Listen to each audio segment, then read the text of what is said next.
Hi hello ನಮಸ್ತೆ ಎಲ್ಲರಿಗೂ ಜ್ಯೋತಿಷ್ಯ ಬೆಳಕು ಚಾನಲ್ಗೆ ಸ್ವಾಗತ ಸುಸ್ವಾಗತ. ಸ್ನೇಹಿತರೆ, ಎಲ್ಲರೂ ಹೇಗಿದ್ದೀರಾ? ಎಲ್ಲರೂ ಚೆನ್ನಾಗಿದ್ದೀರಾ ಅಂದ್ಕೊಂಡಿದ್ದೀನಿ. ನಾನು ಕೂಡ ತುಂಬಾ ಚೆನ್ನಾಗಿದ್ದೀನಿ. ಎಲ್ಲರೂ ಚೆನ್ನಾಗಿದ್ದೀರಾ ಅಂದ್ಕೊಂಡು ಭಾವಿಸ್ಕೊಂಡು ಇವತ್ತಿನ ಒಂದು ವಿಡಿಯೋನ ಶುರು ಮಾಡಿಬಿಡೋಣ.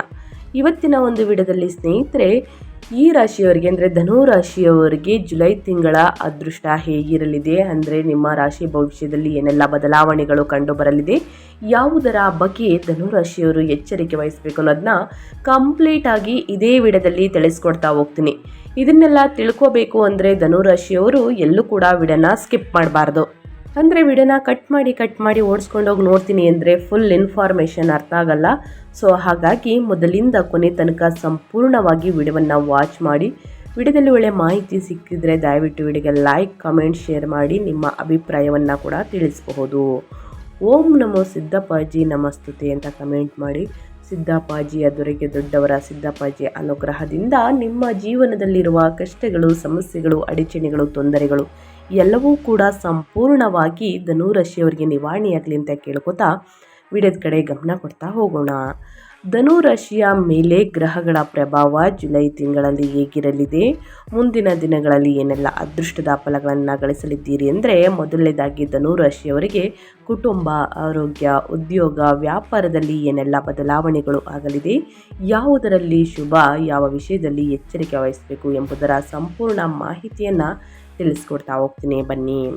ಹೌದು ಸ್ನೇಹಿತರೆ, ನಮ್ಮ ಹಿಂದೂ ಪಂಚಾಂಗದ ಪ್ರಕಾರ ಧನು ರಾಶಿಯಲ್ಲಿ ಜನಿಸಿದವರಿಗೆ ಹೇಗಿರಲಿದೆ, ನಿಮ್ಮ ಜೀವನದಲ್ಲಿ ಬದಲಾವಣೆಗಳು ಇದೆಯಾ, ಅದೃಷ್ಟ ಇದೆಯಾ, ಯಾವುದರ ಬಗ್ಗೆ ಮುನ್ನೆಚ್ಚರಿಕೆಗಳನ್ನು ತೆಗೆದುಕೊಳ್ಬೇಕು ಅನ್ನೋದನ್ನ ನೋಡೋದಾದರೆ, ಮೊದಲನೇದಾಗಿ ನಿಮ್ಮ ವೃತ್ತಿ ಜೀವನ ಅಂದರೆ ಸ್ನೇಹಿತರೆ, ನಿಮ್ಮ ಕೆಲಸದಲ್ಲಿ, ನಿಮ್ಮ ಕೆರಿಯರಲ್ಲಿ ಮತ್ತು ಜಾಬಲ್ಲಿ ಏನೆಲ್ಲ ಬದಲಾವಣೆಗಳು ಕಂಡು ಬರಲಿದೆ ಅಂದರೆ, ಕೆಲಸವನ್ನು ಮಾಡುವಂತಹ ಧನು ರಾಶಿಗೆ ಸೇರಿದ ಜನರಿಗೆ ನಮ್ಮ ಹಿಂದೂಗಳ ಪ್ರಕಾರ ಸ್ನೇಹಿತರೆ, ಈ ತಿಂಗಳಲ್ಲಿ ಉನ್ನತ ಪದವಿಯನ್ನು ಪಡೆಯಬೇಕೆಂದು ನೀವು ಬಹಳ ಸಮಯದಿಂದ ಕಾಯ್ತಿದ್ದೀರಿ. ಈ ಅವಧಿಯು ನಿಮಗೆ ಬಹಳ ಶುಭವಾಗಿರುತ್ತದೆ ಅಂತಲೇ ಹೇಳಬಹುದು. ಹಾಗೆ ಈ ಸಂದರ್ಭದಲ್ಲಿ ಜುಲೈ ತಿಂಗಳಲ್ಲಿ ಧನು ರಾಶಿಗೆ ಸೇರಿದ ಜನರಿಗೆ ಗ್ರಹಗಳ ಸಂಚಾರದಲ್ಲಿ ಸಂಬಳದಲ್ಲಿ ಕೂಡ ಸಾಕಷ್ಟು ವೃದ್ಧಿಯಾಗಬಹುದು. ಇದರೊಂದಿಗೆ ನಿಮ್ಮ ಹಿರಿಯ ಅಧಿಕಾರಿಗಳೊಂದಿಗೆ ಉತ್ತಮ ಸಂಬಂಧವನ್ನು ಹೊಂದಲು ಸಾಧ್ಯವಾಗಲಿದೆ. ವ್ಯವಹಾರವನ್ನು ಮಾಡುವಂತಹ ಧನು ರಾಶಿಗೆ ಸೇರಿದವರಿಗೆ ಈ ಅವಧಿಯು ಲಾಭದಾಯಕವಾಗಿರಬಹುದು. ಜುಲೈ 5ನೇ ತಾರೀಕಿಂದ ಸ್ನೇಹಿತರೆ, ಈ ಸಂದರ್ಭದಲ್ಲಿ ಹೊಸ ಹೂಡಿಕೆಯನ್ನು ಮಾಡುವುದರಿಂದ ಮತ್ತು ವ್ಯಾಪಾರವನ್ನು ವಿಸ್ತರಿಸುವುದರಿಂದ ಉತ್ತಮ ಲಾಭ ದೊರಕಲು ಇದು ಸಾಕಷ್ಟು ಅನುಕೂಲಕರ ಸಮಯವಾಗಿರಲಿದೆ ಧನು ರಾಶಿಯ ವ್ಯಕ್ತಿಗಳಿಗೆ. ಇನ್ನು ವಿದೇಶದಲ್ಲಿ ವ್ಯಾಪಾರವನ್ನು ಮಾಡುವುದರಿಂದ ಈ ಸಂದರ್ಭದಲ್ಲಿ ನಿಮಗೆ ಯಶಸ್ಸು ದೊರಕುವುದು. ಹಾಗೆ ಕೆಲಸವನ್ನು ಹುಡುಕುತ್ತಿರುವಂತಹ ಧನು ರಾಶಿಗೆ ಸೇರಿದ ಜನರಿಗೆ ಈ ಸಂದರ್ಭದಲ್ಲಿ ತಾವು ಅಂದುಕೊಂಡಂತಹ ಕ್ಷೇತ್ರದಲ್ಲಿ ಅತ್ಯುತ್ತಮವಾದ ಕೆಲಸವನ್ನು ಗಳಿಸುವಂತಹ ಸಾಧ್ಯತೆಯು ಕೂಡ ಬಹಳಷ್ಟು ಹೆಚ್ಚಾಗಲಿದೆ. ಈ ವರ್ಷದ ಸ್ನೇಹಿತರೆ ದ್ವಿತೀಯಾರ್ಧದ ತಿಂಗಳಿಂದ ಅಂದರೆ ಜೂನ್ ತಿಂಗಳಿಂದ ಸಾಕಷ್ಟು ಬದಲಾವಣೆಯನ್ನು ನೋಡ್ತಾ ಬಂದಿದ್ದೀರಾ. ಮುಂದಿನ ದಿನಗಳಲ್ಲಿ ಸಮಸ್ಯೆಗಳು ಕಾಣಿಸ್ಕೊಳ್ಬಾರ್ದು ಅಂದರೆ ಧನು ರಾಶಿಗೆ ಸೇರಿದ ಜನರು ಸ್ವಲ್ಪ ಅಡೆತಡೆಗಳನ್ನು ಎದುರಿಸಬೇಕಾಗುತ್ತದೆ. ಅಂತಂದರೆ ನಿಮ್ಮ ವೃತ್ತಿ ಜೀವನದಲ್ಲಿ, ನಿಮ್ಮ ಕೆಲಸದಲ್ಲಿ ನಿಮ್ಮ ಸಹೋದ್ಯೋಗಿಗಳೇ ಸ್ನೇಹಿತರೆ ನಿಮಗೆ ಪಿತೂರಿಯನ್ನು ನೀಡಬಹುದು. ನಿಮ್ಮನ್ನು ಹಿಂದಕ್ಕೆ ಹಾಕುವಂತಹ ಮನೋಬಲ ಅವರ ತಲೆಯಲ್ಲಿ ತುಂಬಿರುತ್ತದೆ. ಇದನ್ನೆಲ್ಲ ಸ್ನೇಹಿತರೆ ಜುಲೈ ತಿಂಗಳ ನಂತರ ವ್ಯಾಪಾರದಲ್ಲಿ ಲಾಭಕ್ಕಾಗಿ ಉತ್ತಮ ಅವಕಾಶಗಳು ಮತ್ತು ಹೊಸ ಜವಾಬ್ದಾರಿಗಳು ಕೂಡ ಲಭಿಸಬಹುದು. ಮೇಲಧಿಕಾರಿಗಳಿಂದ ಮೆಚ್ಚುಗೆ ಸಿಗಲಿದೆ ಅಂತಲೇ ಹೇಳಬಹುದು. ಸ್ನೇಹಿತರೆ, ಅದೇ ರೀತಿ ನಿಮ್ಮ ಹಣಕಾಸಿನ ಬಗ್ಗೆ ಹೇಳೋದಾದರೆ ಏನೆಲ್ಲ ಬದಲಾವಣೆಯನ್ನು ನೋಡಲಿದ್ದೀರಿ, ಧನು ರಾಶಿಯವರು ಯಾವುದರ ಬಗ್ಗೆ ಎಚ್ಚರಿಕೆ ವಹಿಸಬೇಕು ಅಂದರೆ, ಹಣಕಾಸಿನ ಬಗ್ಗೆ ಬಹಳಷ್ಟು ಎಚ್ಚರಿಕೆ ವಹಿಸಬೇಕು ಸ್ನೇಹಿತರೆ. ಯಾಕಂದರೆ ಆರ್ಥಿಕ ದೃಷ್ಟಿಕೋನಕ್ಕೆ ಸಂಬಂಧಿಸಿದಂತೆ ಈ ಜುಲೈ ತಿಂಗಳಲ್ಲಿ ವೃಷಭ ರಾಶಿಗೆ ಸೇರಿದ ಜನರಿಗೆ ಧನ ಸಂಪತ್ತನ್ನು ಹೆಚ್ಚಿಸುವಂತಹ ಉತ್ತಮ ಅವಕಾಶಗಳು ದೊರಕಬಹುದು. ಅದೇ ರೀತಿ ಈ ಸಮಯದಲ್ಲಿ ನಿಮ್ಮ ಖರ್ಚು ಹೆಚ್ಚಾಗುವಂತಹ ಸಾಧ್ಯತೆ ಇರುವುದು. ಜೊತೆಗೆ ಈ ಅವಧಿಯಲ್ಲಿ ಧನು ರಾಶಿಗೆ ಸೇರಿದ ಜನರು ಶುಭ ಕಾರ್ಯಗಳು ಅಥವಾ ಸಂಪತ್ತನ್ನು ಖರೀದಿಸುವುದಕ್ಕಾಗಿ ಹೆಚ್ಚಿನ ಹಣವನ್ನು ಖರ್ಚು ಮಾಡಬೇಕಾಗಿ ಬರಬಹುದು ಸ್ನೇಹಿತರೆ. ಮೊದಲನೇದಾಗಿ ತಿಳ್ಕೊಳ್ಳಿ, ಅನಗತ್ಯ ಖರ್ಚುಗಳಿಂದ ದೂರ ಬನ್ನಿ ಸ್ನೇಹಿತರೆ. ಆನ್ಲೈನ್ ಶಾಪಿಂಗನ್ನು ಮಾಡುವುದು, ಸಾಕಷ್ಟು ಬೇಡದ ವಸ್ತುಗಳನ್ನು ನಿಮಗೆ ಬೇಕಾಗಿರುತ್ತೆ. ಆದರೆ ಸ್ನೇಹಿತರೆ ಅದಕ್ಕೆ ಜಾಸ್ತಿ ಇನ್ವೆಸ್ಟ್ ಮಾಡೋಕ್ಕಿಂತ ಮನೆ, ಆಸ್ತಿ ಮತ್ತು ಚಿನ್ನ, ಬೆಳ್ಳಿಗೆ ಖರ್ಚು ಮಾಡಿದ್ರೆ ಸ್ನೇಹಿತರೆ ಏನಾದರೂ ಪ್ರಾಬ್ಲಮ್ ಆದರೆ ಅದನ್ನು ಇಟ್ಟು ನೀವು ಹಣವನ್ನು ತೆಗೆದುಕೊಳ್ಬೋದು. ಸೊ ಹಾಗಾಗಿ ಬೇಕಾಗಿರುವ ವಸ್ತುಗಳಿಗೆ ಖರ್ಚು ಮಾಡಿ, ಬೇಡದ ವಸ್ತುಗಳಿಗೆ ಪದೇ ಪದೇ ಬಟ್ಟೆಯನ್ನು ಖರೀದಿ ಮಾಡುವುದು, ಆನ್ಲೈನಲ್ಲಿ ಬ್ಯಾಗು ಮತ್ತೊಂದನ್ನು ಖರೀದಿ ಮಾಡೋದು, ನಾನ್ ಲಿವಿಂಗ್ ಥಿಂಗ್ಸನ್ನು ಸ್ನೇಹಿತರೆ ಇದನ್ನು ಆದಷ್ಟು ಅವಾಯ್ಡ್ ಮಾಡಿ. ಜೊತೆಗೆ ಈ ಅವಧಿಯಲ್ಲಿ ಧನು ರಾಶಿಗೆ ಸೇರಿದ ಜನರು ಶುಭ ಕಾರ್ಯಗಳು ಅಥವಾ ಸಂಪತ್ತನ್ನು ಖರೀದಿಸುವುದಕ್ಕಾಗಿ ಹೆಚ್ಚಿನ ಹಣವನ್ನು ಖರ್ಚು ಮಾಡಬೇಕಾಗಿ ಬರಬಹುದು. ಅದು ನಿಮಗೂ ಮತ್ತು ನಿಮ್ಮ ಕುಟುಂಬಕ್ಕೆ ಎರಡಕ್ಕೂ ಕೂಡ ಸಂತೋಷ ಸಿಗಲಿದೆ ಈ ಖರ್ಚು. ಈ ಅವಧಿಯಲ್ಲಿ ಧನು ರಾಶಿಗೆ ಸೇರಿದ ಜನರು ತಮ್ಮ ಹಣವನ್ನು ಸಾಲವಾಗಿ ನೀಡಿದ್ದರೆ ಅದನ್ನು ವಾಪಸ್ಸು ಪಡೆಯುವಂತಹ ಸಾಧ್ಯತೆ ಇರುವುದು. ಹಾಗೆ ಸಂಪತ್ತಿಗೆ ಸಂಬಂಧಿಸಿದ ವಿವಾದಗಳಲ್ಲಿ ತೀರ್ಪು ನಿಮ್ಮ ಪರವಾಗಿ ಬರುವುದರೊಂದಿಗೆ ನೀವು ಯಶಸ್ಸನ್ನು ಗಳಿಸುವಿರಿ. ಇದರೊಂದಿಗೆ ಈ ತಿಂಗಳಲ್ಲಿ ಧನು ರಾಶಿಗೆ ಸೇರಿದ ಜನರಿಗೆ ಹೊಸ ವಾಹನ ಅಥವಾ ಮನೆಯನ್ನು ಖರೀದಿಸುವಂತಹ ಯೋಗ ಕೂಡ ದೊರಕಬಹುದು ಸ್ನೇಹಿತರೆ. ಇದು ಒಳ್ಳೆಯದು ಅಂತಲೇ ಹೇಳಬಹುದು. ಈ ಸಂದರ್ಭದಲ್ಲಿ ಧನಾಗಮನಕ್ಕಾಗಿ ಧನು ರಾಶಿಗೆ ಸೇರಿದ ಜನರು ಹೊಸ ಹೊಸ ಮಾರ್ಗಗಳನ್ನು ಪಡೆದುಕೊಳ್ಳುವರು. ಜೊತೆಗೆ ಸಂಪತ್ತು ಅಥವಾ ಆಸ್ತಿಯಲ್ಲಿ ಹೂಡಿಕೆಯನ್ನು ಮಾಡುವುದರಿಂದ ಈ ವರ್ಷ ನಿಮಗೆ ಬಹಳಷ್ಟು ಶುಭವಾಗಿರಲಿದೆ.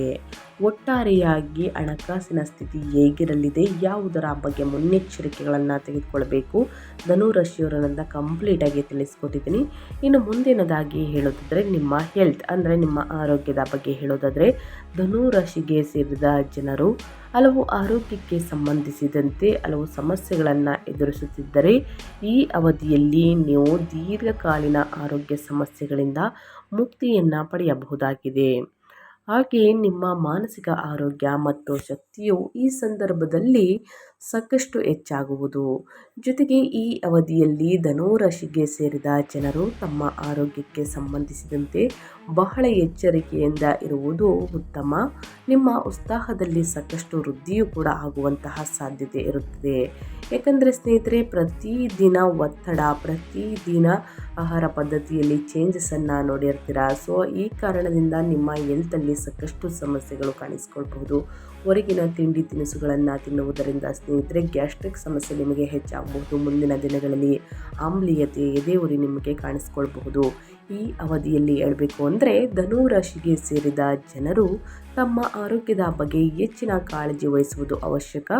ಒತ್ತಡದ ಕಾರಣದಿಂದಾಗಿ ನಿಮಗೆ ಆರೋಗ್ಯ ಸಂಬಂಧಿತ ಸಮಸ್ಯೆಗಳು ಎದುರಾಗುವಂತಹ ಸಾಧ್ಯತೆ ಇದೆ. ಹಾಗಾಗಿ ಬಹಳ ಎಚ್ಚರಿಕೆಯಿಂದ ಇರುವುದು ಅಗತ್ಯ.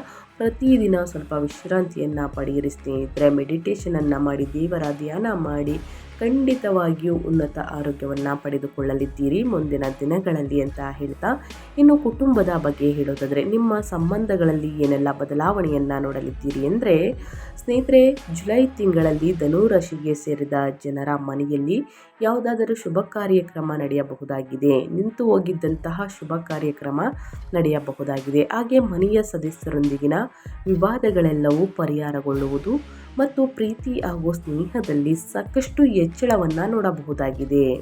ಇದರೊಂದಿಗೆ ಮಕ್ಕಳಿಗೆ ಸಂಬಂಧಿಸಿದಂತೆ ನಿಮಗೆ ಶುಭ ಸುದ್ದಿ ಲಭಿಸುವಂತಹ ಯೋಗವೂ ಕೂಡ ನಿರ್ಮಾಣಗೊಳ್ಳಬಹುದು.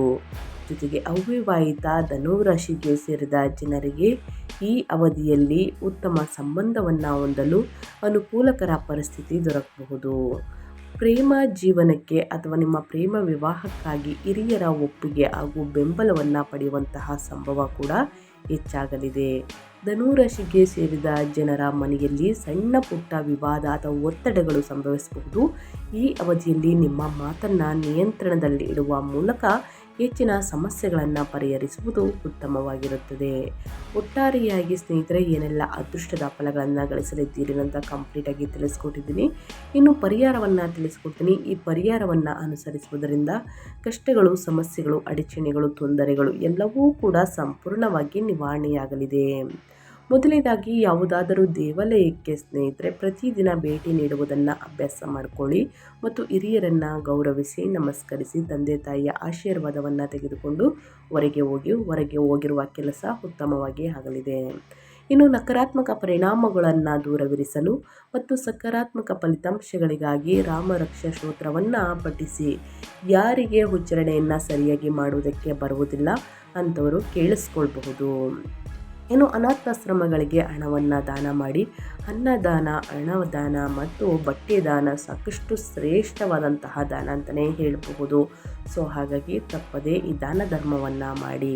ಈ ವರ್ಷ ನೀವು ಪೂಜಿಸಬೇಕಾದ ದೇವತೆಗಳು ದಕ್ಷಿಣಾಮೂರ್ತಿ ದತ್ತಾತ್ರೇಯರನ್ನು ಸ್ನೇಹಿತರೆ ಗುರುವಾರದ ದಿನ ಪೂಜಿಸಿ ಗುರುರಾಯರ ಮಂತ್ರವನ್ನು ಹೇಳಿ ಪ್ರತಿ ಗುರುವಾರ ಅಥವಾ ಗುರುವಾರದಂದು ದಕ್ಷಿಣಾಮೂರ್ತಿ ಅಥವಾ ಸಾಯಿಬಾಬಾ ಮಂದಿರಗಳಿಗೆ ಭೇಟಿ ನೀಡುವುದು ಉತ್ತಮ ಮತ್ತು ಬೇಳೆಕಾಳುಗಳನ್ನು ದಾನವಾಗಿ ನೀಡುವುದು ಒಳ್ಳೆಯದಾಗುತ್ತದೆ ಸ್ನೇಹಿತರೆ.